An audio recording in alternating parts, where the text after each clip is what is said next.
شبه أبوها وهتلها في الجمهور منه، وأمها بتبوس أبوها كل يوم علشان تعلمها الحب. كبرت على شعار الأسرة اعتمد على نفسك يا عبود، محدش ساعدها وبتجتهد علشان توصل لهدفها. الكلام عن ليلي بنت أحمد حلمي. يا ترى ليه أحمد حلمي موقفش جنب بنته؟ هل منى زكي ليها دخل بالحوار؟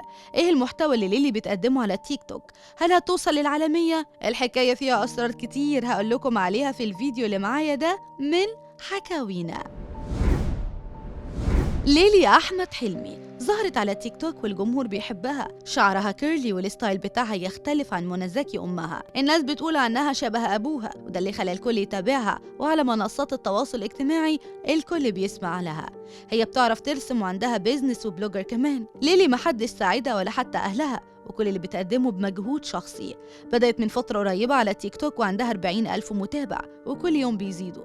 رغم إن لو منى زكي طلعت بوشها معاها في فيديو الحال هيتغير وهتبقى نجمة، بس هما بيفضلوا إن بنتهم تعتمد على نفسها وزيها زي أقل واحد في المهنة. أسلوبهم في التربية غريب شوية بس ناجح، وده لأن ليلي عملت اللي محدش يتوقعه، وموهبتها ساعدتها على كده. بتمثل وبترقص على أغاني أجنبية، وستايل لبسها بنات كتير بيحبوه وبيقلدوها كمان. بدأت أول خطواتها على سلم الشهرة قدام عيون أهلها. هي بتتفاعل مع جمهورها وكل حاجة وكل سؤال بترد عليه، بس في حاجات بتضايقها. مثلا حد سألها لو انت فعلا بنت منى زكي اطلعي معاها في فيديو، وده طبعا هيكون عكس هدفها. ليلي بتوثق حياتها في فيديوهات وازاي حياة النجوم بتكون كمان. هي شاطرة في التصوير جدا، دايما كل صورها بتطلع بلقطة وأنيقة كمان.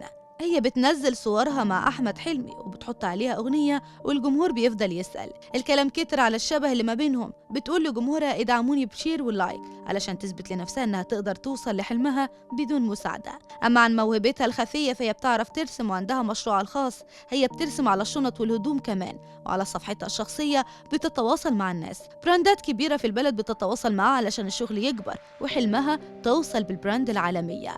هي في ناس شايفة إن البراندات دي بتتواصل معاها بسبب أحمد حلمي ومنى زكي وشهرتهم.